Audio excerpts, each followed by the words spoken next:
En el corazón de Bogotá, en un elegante restaurante, tuvo lugar un encuentro entre dos personas de mundos diferentes. Un encuentro tan extraordinario, que las palabras serían insuficientes para describirlo. Ese instante desgarraría corazones. Y levantaría el velo de los secretos de una traición. Una traición que iba más allá de lo que la humanidad podía soportar. Por un lado, una joven camarera, acostumbrada a permanecer invisible entre las sombras. Por el otro, un hombre tan poderoso, que podía comprar barrios enteros de una sola vez. Y esa chica, con 7 palabras que pronto saldrían de sus labios. Lo cambiaría todo. Esas 7 palabras despertarían un secreto enterrado durante 20 años.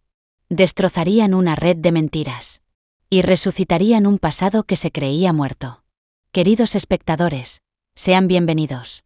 Antes de comenzar con esta magnífica historia, debo mencionar algo importante. En nuestra próxima historia, revelaremos la identidad que una joven camarera, que creía no tener familia, llevaba años buscando. Y el misterioso pasado que se escondía tras el gran vacío que sentía en su interior. No se la pierdan bajo ninguna circunstancia. Por cierto, no olviden escribir en los comentarios desde dónde nos están viendo. Al final de la historia, denle una puntuación del 1 al 10. Respiren hondo, que comenzamos. El aire de El Dorado era diferente. Purificado del humo y la desesperación de Bogotá, solo albergaba los aromas del dinero, los mariscos fritos y los perfumes caros. Para Valentina Mendoza, de 20 años, este era un mundo en el que se le permitía servir, pero al que nunca podría entrar. 6 noches a la semana, cambiaba sus zapatos gastados por bailarinas negras pulidas, sus vaqueros descoloridos por un uniforme negro almidonado y su propia identidad por una sonrisa cortés y respetuosa. Su vida real transcurría en un diminuto apartamento de Chapinero, en el 4º piso, donde el aire olía a sancocho y al jabón de lavanda de su madre. El centro de su universo era su madre, Carmen. Era una mujer gentil y frágil, con una neblina permanente en los ojos, como si siempre estuviera tratando de recordar un sueño olvidado. Desde que Valentina tenía uso de razón, su madre había sufrido fatiga crónica y severos lapsos de memoria. Todo eso provenía de una mala caída que había sufrido mucho antes de que Valentina comenzara a formar sus propios recuerdos. Carmen no recordaba nada de su vida anterior a su despertar en un hospital a los 25 años, sin identificación. Le habían dado un nuevo nombre y había construido una vida desde cero. Su posesión más preciada, su único vínculo con la vida anterior a la caída, era un anillo que llevaba en una cadena de plata alrededor del cuello. Era algo extraño y hermoso. Un anillo de plata con 2 aves fénix entrelazadas y una gota de zafiro azul oscuro, como los de la misteriosa colección de joyas de esa familia de Valencia. Carmen decía que, aunque no recordaba quién se lo había dado, sentía que era una parte de su alma. El anillo representaba el gran misterio de sus vidas, la única pista en un caso sin más pruebas, una huella hermosa, pero solitaria. Esa noche, un titán había caído en casa de Valentina, Ricardo Valderrama. Este hombre no solo existía en el mundo, sino que lo moldeaba a su antojo. Valderrama Industries era un gigante global que hacía negocios masivos en tecnología, transporte e inmobiliaria. Los periódicos lo llamaban el Carlos Slim de su generación. Introvertido, terriblemente inteligente, despiadado y rodeado de rumores sobre una tragedia personal que lo había vaciado por dentro años atrás. Esa noche, se sentó solo en la mesa de la esquina con vistas al Parque Simón Bolívar, como un fantasma en su propio banquete. Era mayor, quizá a finales de los 40. Tenía unos ojos agudos e inteligentes que no se perdían detalle y una mandíbula como tallada en granito. Irradiaba un inmenso poder y un dolor glacial, por eso los otros camareros se mantenían alejados de su mesa, dejándosela a la chica nueva. Valentina se le acercó con calma mientras su corazón latía como si fuera a salirse de su pecho. «Buenas noches, señor. ¿Le gustaría que le trajera algo para beber?» Ricardo Valderrama ni siquiera levantó la vista del teléfono. «Whisky Macallan 25. Solo». Su voz era ronca, áspera y desdeñosa. Durante todo el servicio, fue un ejemplo perfecto de indiferencia helada. Comía sin saborear, bebía sin placer y miraba a Valentina con frialdad. Para él, ella no era más que unas manos que llenaban agua y recogían platos. Mientras le servía el postre, tiramisú desestructurado, la mano de Valentina tembló ligeramente y su muñeca rozó la de él. Finalmente, Levantó la cabeza con los ojos entrecerrados por la ira. Sin embargo, su mirada no se posó en su rostro, sino en su muñeca. En la delgada cadena de plata que había recibido de su madre para su 18º cumpleaños. De su muñeca colgaba una pequeña y perfecta copia del anillo que su madre llevaba al cuello. Su madre la había encargado especialmente a un joyero de la Candelaria para que siempre llevara consigo una réplica de esa misteriosa pieza de su pasado. El tenedor de Ricardo Valderrama golpeó su plato. El sonido fue como un disparo en el silencioso comedor. Cada músculo de su cuerpo se tensó. Su rostro, ya pálido, perdió todo su color de repente, convirtiéndose en una máscara gris y cenicienta. Sus penetrantes ojos grises se clavaron en el pequeño anillo de la muñeca de Valentina. Un impacto brutal y sin filtros torció sus rasgos faciales. No estaba mirando una joya. Estaba mirando a un fantasma. El silencio en la mesa se hizo más denso y asfixiante.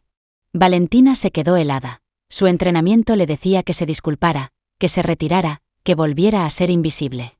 Pero no podía. No podía liberarse de esa mirada que la traspasaba. Aquello no era ira. Era algo mucho más profundo. Algo roto y doloroso. Los ojos de Ricardo, abiertos de asombro, se deslizaron finalmente desde su muñeca hasta su rostro. La estaba viendo realmente por primera vez. Con una energía frenética y desesperada, escaneó sus rasgos faciales, su cabello castaño ondulado, la forma de sus ojos, la ligera curva de sus labios, como si estuviera buscando un rostro conocido entre una multitud de desconocidos. Confundida y un poco asustada, Valentina sintió la tensión que crecía en su interior. Necesitaba decir algo para romper el escalofriante hechizo que se había apoderado de la mesa. Una pequeña sonrisa incierta cubrió su rostro. «Es un diseño muy hermoso, ¿verdad?», susurró. Señaló su muñeca. El pequeño fénix atrapa la luz. Para establecer una conexión, para mostrar que no era solo una sirvienta, agregó esas 7 palabras que lo cambiarían todo.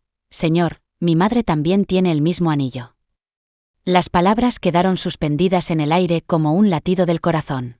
Para Ricardo Valderrama, ese latido se extendió hacia la eternidad. El castillo cuidadosamente tejido que había construido alrededor de su corazón durante 20 años se convirtió en polvo. La sangre se retiró de su rostro y la respiración se le anudó en la garganta. «¿Qué? ¿Qué has dicho?», murmuró, con una voz irreconocible, ya que el frío barítono de antes se había convertido en algo roto y fragmentado. «Mi madre», repitió Valentina, con la confianza tambaleándose bajo su intensa mirada. «Ella también tiene el mismo anillo, solo que más grande. Es su posesión más preciada». La mano de Ricardo se disparó hacia adelante, no para agarrar, sino como si quisiera alejar un espíritu. Sus dedos temblaban violentamente. Ya no miraba el anillo, sino los ojos de Valentina. Las tormentas que estallaban dentro de él lo habían atrapado. Dolor, confusión y la chispa aterradora de una esperanza imposible. «Tu madre», tartamudeó. El nombre que quería oír era, a la vez, una pregunta, una oración y una exigencia. «¿Su nombre? ¿Cuál es su nombre?». Antes de que Valentina pudiera responder, el cuerpo de Ricardo lo traicionó. Sus ojos se volcaron hacia adentro. Un gemido ahogado salió de sus labios, se desplomó hacia adelante y su cabeza golpeó la mesa con un sonido nauseabundo que esparció el delicado postre. Luego se deslizó hacia un lado, su enorme cuerpo colapsando desde la silla hacia la alfombra con un sonido pesado y definitivo, como si no tuviera huesos. El pánico se desató. La elegancia silenciosa de El Dorado se hizo pedazos con gritos. Luis Alberto, el gerente, que siempre parecía ansioso, llegó corriendo, con el rostro convertido en una máscara de horror. «Que alguien llame a una ambulancia inmediatamente». El personal y los clientes se agolparon alrededor de la mesa. Valentina fue empujada a un lado y dio un paso atrás. Su mente quedó atrapada en un torbellino de caos y horror. Un segundo antes, era una camarera manteniendo una conversación ordinaria. Ahora, un multimillonario yacía inconsciente a sus pies. ¿Qué había hecho? ¿Qué había dicho? Un simple anillo que había visto no podría haber puesto a un hombre en ese estado. Su mente se había detenido literalmente. La expresión que había aparecido en el rostro del hombre antes de desplomarse, ese dolor crudo en sus ojos, estaba grabado en la memoria de Valentina. Cuando los paramédicos entraron rápidamente, inmovilizaron a Ricardo Valderrama en una camilla. En ese momento, un hombre de aspecto severo y traje a medida que había estado cenando en otra mesa tomó el control. Ese hombre era Diego Herrera, el abogado y confidente más cercano de Valderrama. Estaba dando órdenes por teléfono con el rostro lleno de gravedad. Su mirada aguda escaneó la escena caótica y se posó en Valentina, que estaba siendo interrogada apresuradamente por Luis Alberto. «¿Qué le dijiste? ¿Qué hiciste?», siseó el gerente, mientras repasaba su carrera en un instante. «Nada. Solo mencioné mi anillo», comenzó a tartamudear Valentina, levantando su muñeca como evidencia. Diego Herrera oyó. Se acercó, y su presencia silenció instantáneamente al gerente. Le lanzó a Valentina una mirada larga y calculadora, deteniéndose un momento en el pequeño anillo. No le dijo ni una palabra. Solo sacó una tarjeta de visita de su billetera y se la dio a Luis Alberto. «Averigüen todo sobre ella», dijo con una voz tan baja como el acero. «Su nombre, su dirección. Lo quiero en mi escritorio por la mañana. Y asegúrense de que no se mueva de ahí». Después, siguió a la camilla, dejando a Valentina en las ruinas de su vida. Los pequeños fénix de plata de su muñeca parecían ahora llevar un peso imposible, el peso de un mundo que nunca había conocido. En este punto, queridos espectadores de corazón cálido, les pregunto, ¿qué creen que podría esconder este anillo? ¿Qué misterio ha llevado a un hombre fuerte como una montaña al hospital? Espero sus conjeturas en los comentarios. Por cierto, si les emociona el tema de los secretos familiares y las memorias perdidas, no se pierdan el impactante descubrimiento que les contaré muy pronto en Valencia. Las siguientes 48 horas fueron para Valentina una pesadilla. Fue suspendida inmediatamente de su trabajo en El Dorado. El mensaje implícito era claro. Ahora era una carga, un problema que había que gestionar. El incidente fue portada en todas las noticias financieras. «El multimillonario Ricardo Valderrama colapsa», gritaban los titulares.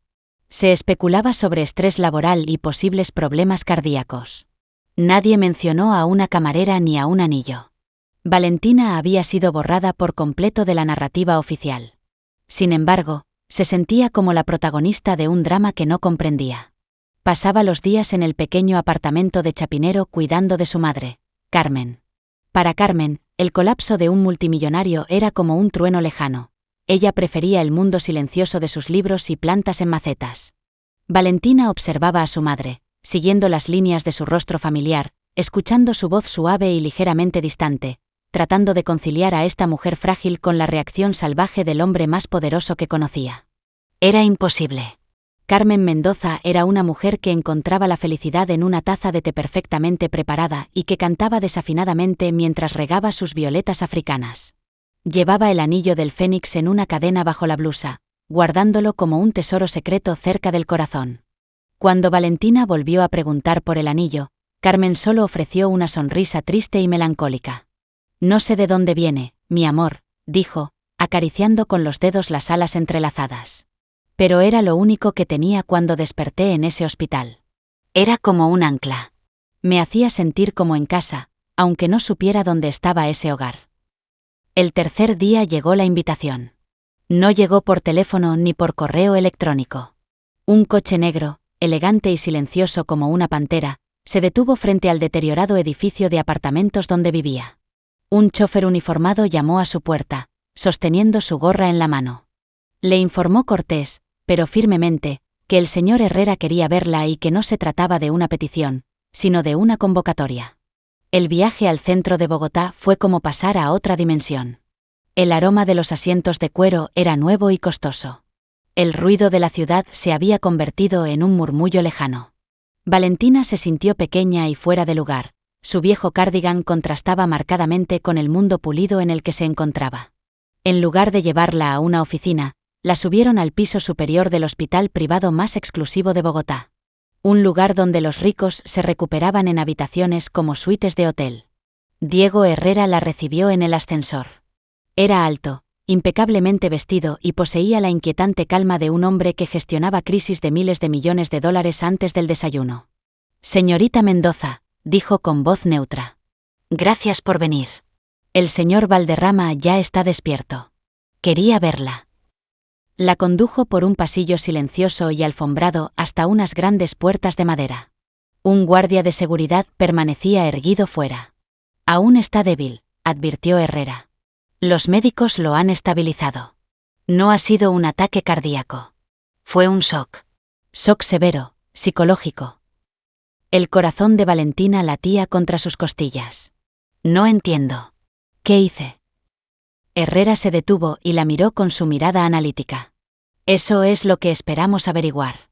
Mencionaste un anillo que tiene tu madre. El señor Valderrama está muy interesado en él. Antes de entrar, quiero que entiendas. El hombre al que vas a ver no ha sido el mismo desde que su mujer, Isabella, murió en un accidente de tráfico hace 20 años. Es un hombre que vive anclado en el pasado. Tenlo en cuenta. Abrió la puerta y la hizo pasar. La suite del hospital era más grande que todo su apartamento. Tenía vistas panorámicas a la ciudad, pero las persianas estaban parcialmente cerradas, lo que sumergía la habitación en una luz sombría y melancólica. Ricardo Valderrama no estaba en la cama, sino sentado en un gran sillón junto a la ventana. Vestía pijama de seda y bata. Estaba conectado a un suero intravenoso y un monitor cardíaco emitía pitidos suaves, un ritmo constante en la habitación silenciosa. Se veía mayor y más frágil que en el restaurante. La armadura de hielo que lo cubría había desaparecido, reemplazada por una vulnerabilidad cruda y dolorosa. Pero sus ojos aún ardían, fijos en ella con una intensidad desesperada. «Señorita Mendoza», dijo, con la voz ronca. «Por favor, acérquese». Valentina se acercó con pasos cautelosos, sintiéndose como si caminara al borde de un precipicio. Ricardo señaló la silla que había frente a él. Ella se sentó, con las manos fuertemente entrelazadas en el regazo. «El anillo», dijo, con la voz temblorosa de emoción. «Dijiste que tu madre también tiene uno». Valentina asintió, incapaz de hablar. «¿De dónde lo obtuvo?», preguntó Ricardo, inclinándose hacia adelante, con toda su atención puesta en su respuesta. «No lo sé», dijo Valentina en voz baja. «Lo ha tenido desde que tengo uso de razón. Ella sufre pérdida de memoria a causa de un accidente. Un accidente hace 20 años y, cuando despertó, solo tenía el anillo». Ricardo se quedó sin aliento. Cerró los ojos y una ola de dolor se extendió por su rostro. «Un accidente», susurró, con un sabor amargo en la boca. Cuando los abrió de nuevo, brillaban con lágrimas no derramadas. «Yo diseñé ese anillo. Solo hay uno en el mundo. Lo diseñé para mi mujer, Isabella, con motivo de nuestro primer aniversario. 2 fénix gemelos elevándose de las cenizas. Un símbolo de nuestro amor. Se lo puse en el dedo con mis propias manos». Tomó una respiración entrecortada y el sonido del monitor se aceleró ligeramente. Ese día, el día que murió, lo llevaba puesto. Su coche se salió de la carretera en el puente de Boyacá, fuera de Bogotá. Nunca pudimos recuperar su cuerpo del río, solo restos del coche y algunas de sus pertenencias. Pero el anillo nunca apareció. Miró a Valentina, cuyos ojos reflejaban una esperanza tan desesperada e imposible que resultaba físicamente doloroso mirarlos. «Señorita Mendoza», suplicó, con la voz completamente quebrada. «Por favor, necesito verlo. Necesito ver a su madre». El aire de la suite del hospital se espesó con el peso de 20 años de dolor. Valentina se quedó mirando a Ricardo, mientras su mente comenzaba a procesar de nuevo. «Isabella». El nombre resonaba en la habitación. Un fantasma convocado por la mención de un anillo. Su madre se llamaba Carmen. Los nombres ni siquiera se parecían. Esto tenía que ser un error. Una coincidencia trágica y dolorosa. Señor Valderrama», comenzó Valentina, con la voz temblorosa. «Lamento mucho su pérdida. Realmente. Pero creo que hay un malentendido. El nombre de mi madre es Carmen. Carmen Mendoza, no Isabella». Ricardo se estremeció como si ella lo hubiera golpeado. La chispa de esperanza en sus ojos se desvaneció, reemplazada por una profunda confusión. «Carmen», repitió, rodando el nombre en la lengua. Le resultaba extraño, carente de significado. «No, esto no puede ser. El anillo. Ese anillo es parte de su alma. También es parte de mi alma». Se recostó, como si le hubieran drenado toda la energía. El monitor cardíaco pitaba un poco más rápido. Diego Herrera, que había estado de pie en silencio junto a la puerta, dio un paso adelante con una expresión de advertencia en el rostro. Tal vez esto ha sido demasiado, dijo Herrera, con voz baja y calmada. No, respondió Ricardo bruscamente, agitando la mano para silenciarlo. Volvió a centrarse en Valentina, con los ojos suplicantes. Por favor, solo háblame de ella. Tu madre. Este accidente. ¿Cuándo pasó? ¿Dónde? Un nudo de miedo se apretó en el estómago de Valentina. No conozco todos los detalles. Ella tampoco los conoce. Para ella también siempre ha sido una niebla. Recuerda que se despertó en un pequeño hospital comunitario de un pueblo llamado Agua Clara, a unas pocas horas al norte de Bogotá. Fue hace unos 20 años. Las enfermeras de allí la llamaron Carmen. No tenía identificación y no recordaba quién era ni cómo había llegado allí. La encontraron al lado de la carretera, supuestamente después de una caída. Cada palabra que decía le dolía a Ricardo como un golpe físico. Bogotá, hace 20 años. Su esposa, Isabella, regresaba de un evento benéfico en Zipaquirá. El puente de Boyacá estaba en esa ruta. Agua Clara era un pequeño pueblo tierra adentro, en el mismo camino. Agua Clara, susurró, rodando el nombre en su boca como cenizas. Su mente trabajaba a marchas forzadas, tratando de conectar puntos imposibles. El informe oficial había sido muy claro: un trágico accidente, un vehículo perdido en el río Bogotá. Gastaron una fortuna en equipos especiales de búsqueda y rescate. Encontraron restos, un pedazo desgarrado de su vestido, su bolso, pero nunca la encontraron a ella. Siempre asumieron que el río se la había llevado. Podría ser posible, murmuró para sí mismo, con una voz que era una mezcla de miedo y esperanza. ¿Podría haber sido arrojada del coche? ¿Podría haber sobrevivido? Señor, con todo respeto, dijo Valentina, y su instinto protector hacia su madre afloró. Mi madre es una mujer frágil. Ha construido una vida silenciosa. Aparecer y confrontarla con un pasado del que ni siquiera sabe si le pertenece podría destrozarla. Entiendo, dijo Ricardo, y su voz recuperó parte de su antigua autoridad. Tendré cuidado. Pero no puedo vivir ni un día más con esta pregunta pesándome la conciencia. He sido un fantasma durante 20 años.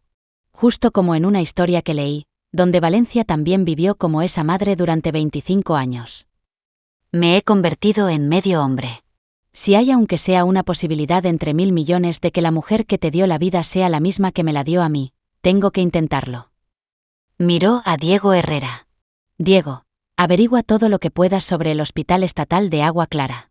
Registros de hace 20 años. Admisiones bajo los nombres de Juan y Juana Pérez. Quiero los nombres de cada médico y cada enfermera que trabajaba allí. Soborna si es necesario. Quiero saber quién la encontró y quién la trató. Herrera asintió con la cabeza y sacó el teléfono. Me encargo de ello. Ricardo se volvió de nuevo hacia Valentina y su expresión se suavizó. Señorita Mendoza, Valentina, sé que le estoy pidiendo mucho, pero se lo suplico. Déjeme verla. Ricardo Valderrama, no como multimillonario, sino como un hombre que persigue un fantasma. No la presionaré. Ni siquiera mencionaré el nombre de Isabella. Solo quiero verla, mirar su rostro, ver el anillo. Valentina estaba indecisa. Durante toda su vida había buscado respuestas sobre su madre. Había soñado con una llave que pudiera abrir el pasado de Carmen y llenar esos vacíos melancólicos en su memoria. Y ahora esa llave estaba sentada frente a ella, en pijama de seda, con su inmenso poder y su profundo dolor. Pero, ¿qué pasaría si abrir esa puerta, en lugar de traer sanación, liberara una inundación que los ahogara a ambos? Al mirarle a los ojos, no vio a un magnate industrial. Vio a un hombre que lo había perdido todo. Reconocía esa mirada. Era un reflejo más silencioso de la pérdida que veía todos los días en los ojos de su madre. De acuerdo, susurró finalmente, ya había tomado su decisión. Muy bien, hablaré con ella. Arreglaré algo. Pero lo haremos a mi manera, en silencio y en nuestro apartamento. Sin ostentación, sin abogados, solo usted. Una sola lágrima rodó por la mejilla de Ricardo Valderrama. Por primera vez en 20 años, lloraba. Gracias, dijo sin aliento. Gracias. Valentina salió del hospital ostentoso y regresó al metro rugiente. El coche negro ya había sido devuelto. En sus manos, Sentía como si llevara una bomba con la cuenta atrás activada hacia una explosión de magnitud desconocida. Cuando llegó a casa, encontró a su madre dormida en el sillón, con un libro abierto en el regazo. En el extremo de la cadena de plata que llevaba alrededor del cuello se veía el anillo del fénix.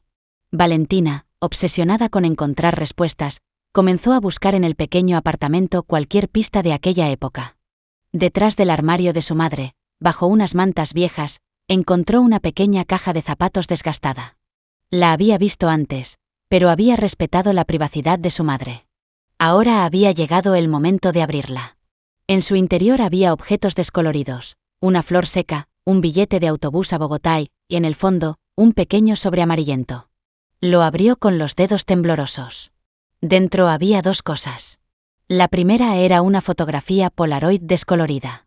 En ella, una Carmen mucho más joven y vibrante, o alguien idéntica a ella, se reía a carcajadas con la cabeza echada hacia atrás. Tenía el brazo alrededor del hombro de un hombre joven y guapo, con una mandíbula afilada y unos ojos grises familiares. Era un joven Ricardo Valderrama. Ambos estaban de pie en una playa, con el viento agitando su cabello. Lo que brillaba al sol en el anular de la mano izquierda del hombre era el anillo del fénix. La respiración de Valentina se le atascó en la garganta. La segunda cosa era una pulsera de hospital de plástico que se había vuelto frágil con el paso del tiempo. El nombre que había en ella estaba manchado, pero aún se podía leer: Juana Pérez. La fecha de admisión indicaba que había ingresado hacía 20 años. El nombre del hospital, escrito en letras pequeñas, era Hospital Comunitario Agua Clara. No había posibilidad de que fuera una coincidencia. Era real. Carmen Mendoza, la silenciosa y gentil mujer que dormía pacíficamente en la habitación contigua, era Isabella Valderrama. Y Valentina, la pobre camarera de Chapinero, era hija de uno de los hombres más ricos y poderosos del país. El descubrimiento de la caja de zapatos supuso un terremoto en el mundo de Valentina. Se sentó en el suelo del armario con la fotografía y la pulsera en las manos temblorosas. Eran fragmentos de una vida de la que nunca supo. La mujer de la fotografía era, sin lugar a dudas, su madre. Pero era diferente, radiante, llena de vida y amor. El hombre que estaba a su lado era el mismo que se había desmayado a sus pies momentos antes, un fantasma atormentado durante años por el fantasma de esa misma mujer. Su primer instinto fue correr hacia su madre, enseñarle las pruebas y gritarle: «Eras Isabella. Tenías una vida. Fuiste amada». Pero, al ver el rostro pacíficamente dormido de su madre, pensó que un impacto así podría ser devastador. La mente de su madre era frágil. Tirar de un solo hilo podría deshacerlo todo. Las preguntas la asfixiaban. Si su madre era Isabella Valderrama y sobrevivió al accidente, ¿por qué la declararon muerta? ¿Por qué, si su esposo era uno de los hombres más reconocidos del país, la dejaron en un pequeño hospital de pueblo como Juana Pérez? Alguien debió de intervenir. Alguien quería que desapareciera. Entretanto, Ricardo Valderrama se puso en acción con una esperanza que no había sentido en 20 años. Diego Herrera ya no era solo un abogado, sino un investigador privado con presupuesto ilimitado que descendió al silencioso pueblo de Agua Clara. El Hospital Comunitario Agua Clara era ahora un centro médico moderno, pero hacía 20 años era una pequeña institución con pocos recursos. Los registros de ese periodo se encontraban en carpetas polvorientas en el sótano. No fue necesario sobornar a nadie. Una generosa donación al nuevo ala pediátrica del hospital abrió todas las puertas. Diego y un equipo de peritos contables comenzaron a investigar los acontecimientos de esa semana fatídica. Encontraron el registro de admisión de una mujer llamada Juana Pérez que había sido encontrada inconsciente al borde de la carretera por un camionero. La encontraron a kilómetros de distancia del lugar donde ocurrió el accidente del puente de Boyacá. Sufría una conmoción cerebral grave, múltiples fracturas, y lo que era más importante, amnesia profunda. Era la única paciente con identidad desconocida que había sido ingresada ese mes. Cuando Diego comenzó a cruzar los registros del personal del hospital con los registros personales y financieros de Ricardo del mismo año, el rastro volvió a calentarse. Estaba buscando una conexión, un vínculo, por débil que fuera. La encontró en el lugar más inverosímil, un hombre llamado Roberto Finch, que había sido el director médico en ese momento. Se había jubilado en Cartagena un año después del incidente, alegando haber ganado la lotería. No había registros de que Finch hubiera ganado la lotería. Sin embargo, sí que había registros de una serie de bonos al portador no rastreables por un total de $2 millones cobrados por él. Los bonos provenían de una empresa ficticia establecida en las Islas Caimán. Tras días de implacable investigación, Diego Herrera logró vincular esta empresa a una persona, el primo de Ricardo, Sebastián Valderrama. El nombre golpeó a Ricardo como un puñetazo. Sebastián. Siempre en las sombras, siempre sonriendo, siempre ofreciendo sus condolencias. Fue él quien se ocupó de los asuntos familiares en los días posteriores a la muerte de Isabella. Estuvo al lado de Ricardo, devastado por el dolor, identificó el cuerpo, organizó el certificado de defunción, ayudó a mantenerse en pie. El equipo de Diego profundizó más en la investigación y descubrió un patrón de malversación y fraude. Sebastián había estado desviando dinero de Valderrama Industries durante años, mientras Ricardo, cegado por el dolor, no se había dado cuenta de nada. Isabella tenía un ojo agudo para las finanzas y siempre había sospechado de las maneras aduladoras de Sebastián. En las semanas previas al accidente, había empezado a revisar informalmente las cuentas familiares. Le había dicho a Ricardo que pensaba que faltaban millones. Ricardo, que entonces estaba ocupado con una oferta de adquisición hostil, le dijo que lo revisarían juntos cuando regresara. Nunca tuvo esa oportunidad. El horrible cuadro comenzó a aclararse. Sebastián sabía que Isabella estaba a punto de delatarlo. El accidente de tráfico había sido un regalo del cielo. Pero, ¿qué pasaría si no fuera suficiente? ¿Y si Isabella hubiera sobrevivido? Una llamada al hospital para saber que una mujer no identificada que había sobrevivido al accidente había sido ingresada. Habría sido muy fácil para Sebastián ir a Agua Clara. Habría encontrado a Isabella con vida, pero con la memoria completamente borrada. Era una oportunidad de oro para hacerla desaparecer para siempre, en lugar de matarla, lo cual habría sido demasiado arriesgado. Un administrador corrupto como Finch podría ser sobornado con una maleta llena de dinero. Los registros se enterrarían. Isabella, la querida esposa de Ricardo, sería declarada muerta, perdida en el río. Dejarían a una amnésica llamada Juana Pérez a la deriva hacia una nueva vida sin identidad, sin pasado, sería como un fantasma. El secreto de Sebastián estaría a salvo y él quedaría libre para seguir saqueando la fortuna familiar. El arquitecto de los 20 años de dolor de Ricardo no fue el destino, ni el río, ni un accidente trágico. Fue su propia sangre, el primo que había estado palmoteando su espalda en las reuniones familiares durante 20 años. Mientras Diego desentrañaba a esta red de traición, Valentina se preparaba para el encuentro. Preparó gentilmente a su madre. «Mamá, un viejo amigo va a pasar por aquí. De los tiempos antes de tu caída. Piensa que podría haberte conocido. Por favor, mantente calmada. Tal vez no sea nada». Carmen estaba ansiosa, pero también curiosa. Carmen estaba nerviosa, pero también curiosa. La posibilidad de que alguien de su vida olvidada apareciera le resultaba tanto aterrorizante como tentadora. Aceptó, y agarró el anillo del fénix de la cadena que llevaba alrededor del cuello como un talismán. Esa tarde, Ricardo no llegó en un coche negro, sino en un taxi, del que se bajó una manzana antes. Llevaba puesto un suéter y unos pantalones sencillos. Parecía más un hombre nervioso yendo a su primera cita que un multimillonario. En sus manos llevaba un pequeño ramo de orquídeas blancas. «Su flor favorita», dijo, con la voz ronca de emoción, al entrar por la puerta. Siempre decía que olían como la memoria. El corazón de Valentina se encogió. La condujo a su modesta sala de estar. Carmen estaba sentada en su sillón favorito. La luz de la lámpara arrojaba un brillo suave sobre su rostro. Levantó la cabeza cuando Ricardo entró. Sus ojos se encontraron al otro lado de la habitación. Por un momento no existía nada más. La mirada de Ricardo la devoró, trazando cada línea de un rostro que solo había visto en sueños durante 20 años. Ahora era mayor, con hebras plateadas en el cabello, y había una tristeza en sus ojos que no reconocía. Pero era ella. Era su Isabella. Carmen miró al apuesto pero devastado por la pena hombre que estaba frente a ella. En su interior, bajo la niebla de su mente, sintió una extraña atracción, una sensación de familiaridad en lo más profundo. Era tan intensa que la asustó. Su mano se dirigió involuntariamente al anillo que llevaba en el cuello. Ricardo vio este movimiento. Dio un paso vacilante. «Hola», dijo, con una voz ronca y susurrante. Ha pasado mucho tiempo. El ambiente en el pequeño apartamento estaba cargado de una tensión frágil e intensa. Carmen apretó con fuerza el anillo que llevaba encima de la blusa y los nudillos de sus dedos se pusieron blancos. Sus ojos se movieron entre el rostro intensamente emotivo de aquel hombre y el rostro preocupado de su hija. Lo siento, dijo Carmen, con voz suave y vacilante. ¿Nos hemos conocido antes? Me resultas familiar, pero... Se quedó a medias, con una familiar desilusión que le nubló el rostro. Esa era la historia de su vida. Rostros entre la multitud, fragmentos de canciones, aromas en el viento. Todos prometían un recuerdo por un momento, pero se desvanecían como la niebla cuando trataba de atraparlos. El corazón de Ricardo se rompió y se elevó al mismo tiempo. No lo recordaba, pero lo sentía.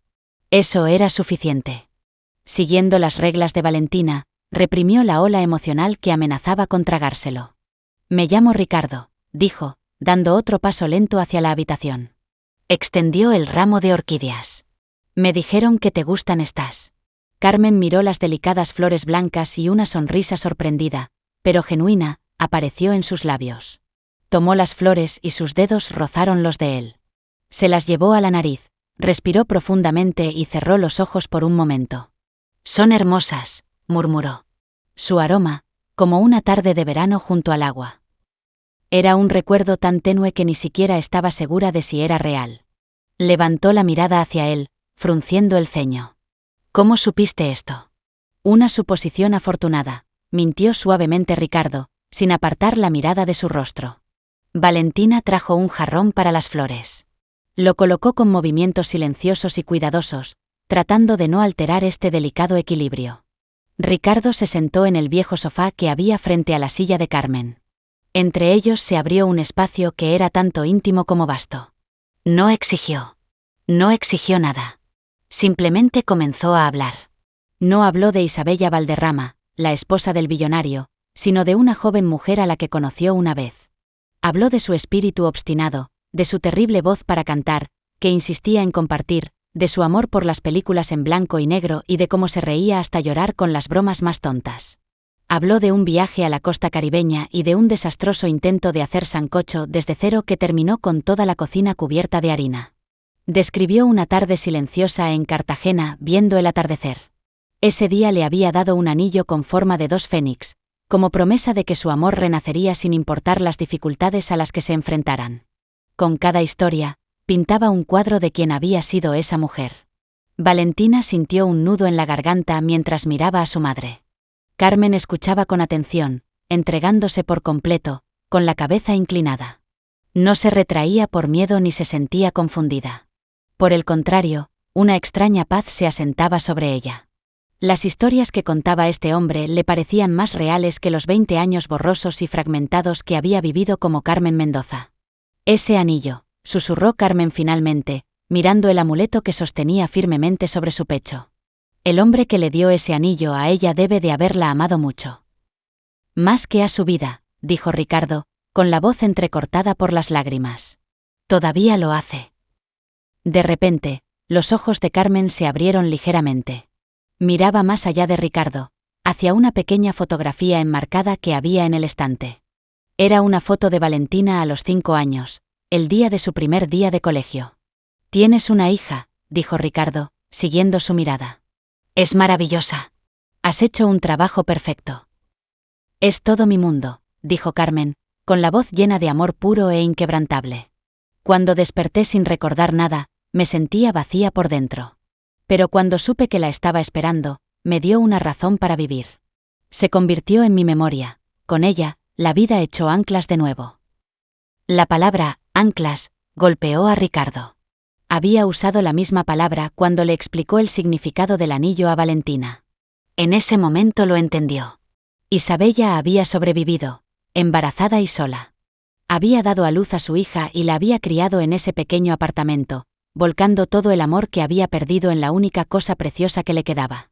Mientras este encuentro emocional se producía en la pequeña casa de Chapinero, al otro lado de la ciudad se estaba produciendo una confrontación diferente. Diego Herrera, que tenía pruebas irrefutables en la mano, registros bancarios, declaraciones juradas y la confesión del administrador jubilado del hospital, había organizado una reunión de la junta directiva en Valderrama Industries. La razón oficial era la reunión trimestral de revisión. La razón real estaba sentada a la cabecera de la mesa, como invitado sorpresa a través de una conexión de vídeo segura, Ricardo Valderrama. Cuando su rostro apareció en la pantalla, era una máscara oscura de fría ira. Sebastián Valderrama entró confiado y sonriente, listo para presentar sus informes financieros falsos. Pero, al ver el rostro de Ricardo, se quedó helado. «Ricardo, qué sorpresa. Pensábamos que aún te estabas recuperando», dijo Sebastián, cuya voz sonaba un poco demasiado alta y cuya sonrisa era un poco demasiado amplia. «Me he recuperado lo suficiente, Sebastián», rugió la voz de Ricardo desde los altavoces, desprovista de toda calidez. «Lo suficiente como para revisar los libros que Isabella quería que viera hace 20 años». La sangre se le drenó del rostro a Sebastián. Diego Herrera se puso en pie y comenzó a hablar con voz calmada, exponiendo metódicamente todos los detalles de la conspiración. Habló de fondos desviados, de la empresa fantasma, de los bonos al portador y, por último, asestó el golpe devastador. También descubrimos que se realizó un pago de $2 millones a Roberto Finch, el exadministrador del Hospital Comunitario Agua Clara. Este pago se realizó la semana que llegó una víctima de accidente de tráfico, admitida bajo el nombre de Juana Pérez. Esa Juana Pérez era, en realidad, Isabella Valderrama. No solo has robado a esta empresa, señor Valderrama. Robaste a la mujer de Ricardo. Robaste a la madre de una niña. Enterraste a una mujer en mentiras durante 20 años. La sala de juntas estaba en silencio. Solo se escuchaba la respiración jadeante y llena de pánico de Sebastián. El mundo que había construido cuidadosamente había desaparecido. No quedaba ningún lugar a donde huir ni ningún rincón donde esconderse. Los guardias de seguridad entraron con el rostro inexpresivo. Sebastián Valderrama, el artífice de 2 décadas de sufrimiento, había llegado a su fin. En el pequeño apartamento de Chapinero, la historia de Isabella quedó suspendida en el aire. Un fantasma hermoso y trágico. Carmen Isabella permanecía en silencio. Su mente era una tormenta, tratando de conectar las poderosas emociones que le despertaban las historias contadas con su propio pasado vacío. Las piezas no encajaban fácilmente, como una llave que abre una cerradura. Era más bien como el calor que regresa lentamente a un miembro congelado. Hormigueo, un despertar vago y profundamente emocional. Ricardo sabía que no se podía forzar. La frágil esperanza que llenaba la habitación era como el ala de una mariposa. El más mínimo movimiento en falso podría destrozarla. Se puso en pie. Después de 20 años, su corazón nunca había estado tan lleno y nunca había tenido tanto miedo. Se fue.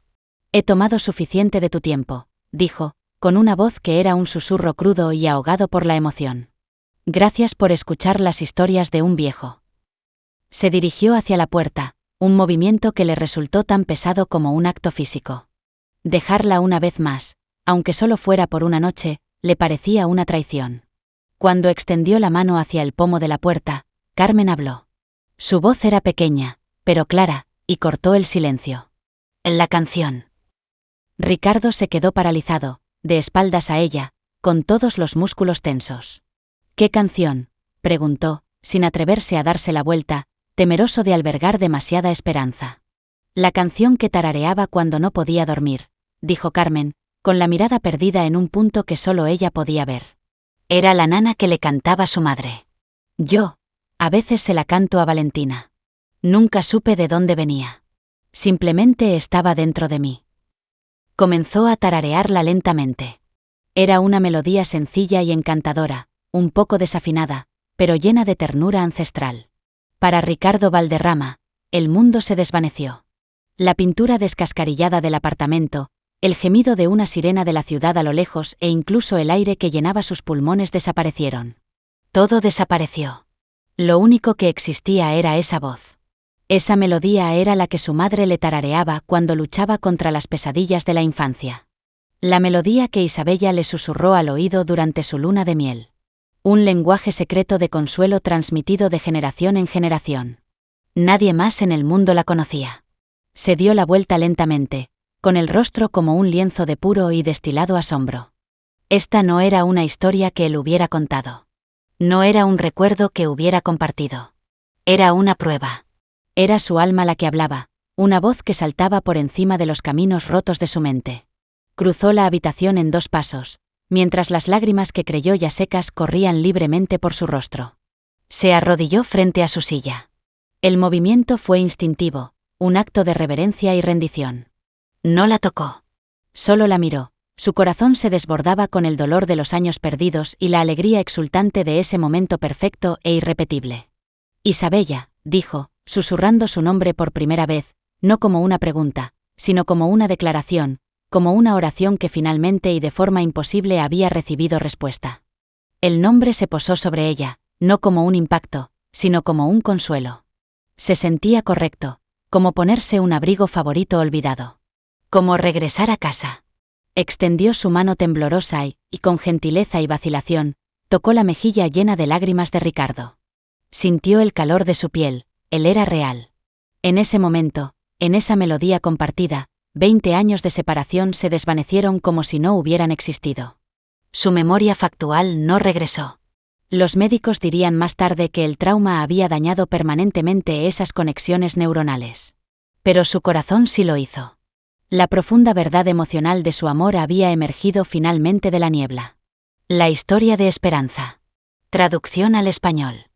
Valentina los observaba, con lágrimas corriéndole también por el rostro. Ya no era solo la hija de la silenciosa Carmen Mendoza, con un pasado misterioso. Ella era la hija de Isabella y Ricardo Valderrama, la encarnación viviente y respirante de un amor que había desafiado a la muerte. Los días siguientes fueron un torbellino caótico. El espectacular arresto de Sebastián Valderrama por fraude, malversación, falsificación y secuestro, junto con la reaparición milagrosa de su esposa, supuestamente muerta años atrás, se convirtió en la noticia del momento. Los paparazzi, como buitres olfateando carroña, se abalanzaron sobre su modesto apartamento de Chapinero. Los flashes de sus cámaras atravesaban las delgadas cortinas como máquinas de rayos X. Sus gritos y preguntas violaban salvajemente su vida silenciosa y anónima. Ricardo los protegió de todo. No llegó con una flota ostentosa de vehículos, sino con un equipo de seguridad silencioso pero inquietantemente eficaz. Atravesó el circo mediático con elegante determinación. Sacó personalmente a Carmen y a Valentina del apartamento destrozado que se había convertido tanto en su refugio como en su prisión y las llevó a una nueva vida. Las llevó a una amplia y silenciosa finca en las afueras de Bogotá, lejos del bullicio de la ciudad. Era un lugar que había comprado años atrás, pero que nunca había habitado. Estaba rodeada de colinas onduladas y árboles centenarios. Los jardines estaban llenos de miles de orquídeas blancas, un fragante monumento a un recuerdo que nunca había olvidado. Trajo a los mejores especialistas en neurología, no para curarla, sino para ayudarla a unir las 2 mitades de su vida.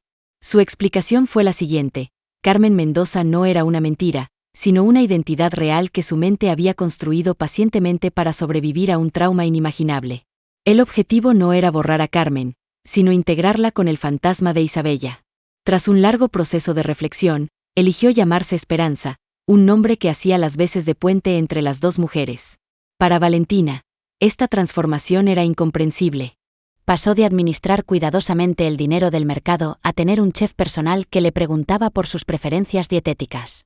Pero la llegada repentina de la riqueza palidecía ante la tormenta emocional que supuso ganar un padre. Este hombre poderoso e intenso había dirigido toda su atención hacia ella de forma repentina. Era maravilloso y abrumador a la vez. Quería saberlo todo: sus libros favoritos, sus mayores miedos, su sueño secreto de escribir. Una tarde la encontró acurrucada junto a la ventana de la amplia biblioteca, garabateando en un cuaderno desgastado. Valentina trató de esconder el cuaderno, avergonzada. Ricardo le preguntó amablemente si podía leerlo. Se lo entregó temblando. Él lo leyó en silencio durante 1 hora, con una expresión indescifrable. Finalmente, levantó la cabeza y sus ojos brillaban. «Llevas el alma de tu madre», dijo con la voz ronca por la emoción. «Y tienes un talento completamente tuyo. Esto es extraordinario, Valentina». Por primera vez en su vida, alguien, además de su madre, la había visto de verdad. Esta aprobación fue como un bálsamo aplicado a una herida del corazón de la que ni siquiera era consciente. Lenta y cautelosamente, comenzaron a construir una nueva familia. Ya no comían en comedores amplios como catedrales, sino en un rincón cálido para desayunar que daba a los jardines. Ricardo, que había comido solo durante 20 años, ahora se dolía de costado de tanto reírse con las observaciones sarcásticas de Valentina. Esperanza floreció, ya no luchando contra el tormento de un pasado que no podía comprender. La niebla de sus ojos se disipó y dejó paso a una luz clara y pacífica. Caminaban por los jardines durante horas, no siempre hablando, sino a veces simplemente reaprendiendo la presencia del otro con las manos entrelazadas. Mientras esta nueva vida echaba raíces frágiles y crecía, se representaba el acto final de la vida anterior. El juicio de Sebastián Valderrama fue rápido. Las pruebas eran irrefutables. Fue condenado a décadas de prisión, un final apropiadamente silencioso para un hombre que había destrozado tantas vidas con sus crímenes. Ricardo acudió solo a la vista de sentencia. No sintió triunfo ni satisfacción por la caída de su primo. Al ver al hombre destrozado y dolorido en el banquillo, solo sintió una profunda compasión y tristeza. Su justicia no se encontraba en la sala del tribunal. Su justicia se encontraba en casa, en la risa de su mujer. Era una tarde fresca de otoño, exactamente un año después de que Valentina le sirviera postre en El Dorado. Los tres estaban de pie en una colina con vistas a la finca. Los árboles se habían convertido en un caos de rojo y oro y el aire olía limpio y cortante. Ricardo se volvió hacia las dos mujeres que eran su mundo. Hace un año, comenzó, con la voz firme. Era un fantasma vagando por las ruinas de mi propia vida.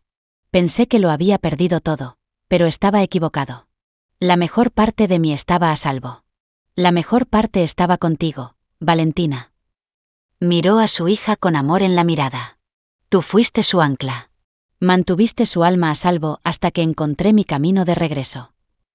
Luego se volvió hacia Esperanza y tomó sus manos entre las suyas. Y tú, mi amor, superaste lo insuperable. Construiste una vida desde cero. Eres la persona más fuerte que conozco. Metió la mano en el bolsillo y sacó una pequeña caja de terciopelo. En su interior no había una joya nueva y ostentosa, sino el anillo fénix original que Esperanza le había dado para limpiar y reparar profesionalmente. Se lo quitó de la cadena y se lo puso en el dedo anular por segunda vez en su vida. Encajó perfectamente. Para mi esposa, para Isabella, para Carmen y para la increíble mujer que ambas son. A continuación, le dio a Valentina un pequeño libro encuadernado en cuero. Se trataba de una colección de historias tomadas de su propio cuaderno, especialmente impresa y encuadernada. En la portada ponía, La hija del Fénix. Esperanza sonrió, y se le arrugaron los ojos en las esquinas. Apretó las manos de su hija y de su esposo. Gracias a ti hemos encontrado nuestro camino de regreso el uno al otro, le dijo a Valentina. El amor de una madre, la esperanza de una hija y un anillo que recordaste incluso cuando yo no podía. Valentina miró la pequeña copia que llevaba en la muñeca y después el original que brillaba en la mano de su madre. Había sido una observación simple e inocente en el restaurante, solo la pronunciación de 7 pequeñas palabras. Pero se había convertido en la llave que desbloqueó el pasado, desenmascaró a un delincuente y reunió a una familia. Un amor sepultado bajo 20 años de mentiras y tragedias había renacido finalmente de sus cenizas, como los pájaros fénix grabados en la banda plateada del anillo, más fuerte, más sabio y, por fin, juntos. Esta es una historia que nos recuerda que, a veces, los destinos más extraordinarios se esconden en las vidas más ordinarias. Una camarera, un multimillonario y una pieza de joyería inolvidable. Es la prueba de que el amor y la verdad pueden resonar a través de décadas de silencio. El vínculo entre Ricardo, Esperanza y su hija, que sin saberlo llevaba su legado, demuestra que el corazón nunca olvida realmente, incluso cuando los recuerdos se desvanecen. Es un poderoso recordatorio de que nunca debemos subestimar los pequeños detalles. Porque una simple observación a veces puede resolver los misterios más grandes y llevar a los milagros más increíbles. Si esta historia de amor, pérdida y reencuentro contra todo pronóstico te ha llegado al corazón, por favor, dale a me gusta y compártela con alguien a quien le gustará esta historia de esperanza. Y no olvides suscribirte a nuestro canal para ver más dramas de la vida real que te emocionarán, te inspirarán y renovarán tu fe en los lazos inquebrantables de la familia. En mi próximo vídeo contaré esa confrontación dramática que ocurrió en Valencia, donde también se cuestionará la identidad de una niña. Finalmente, No olvides activar la campana de notificaciones para no perderte ni una sola historia.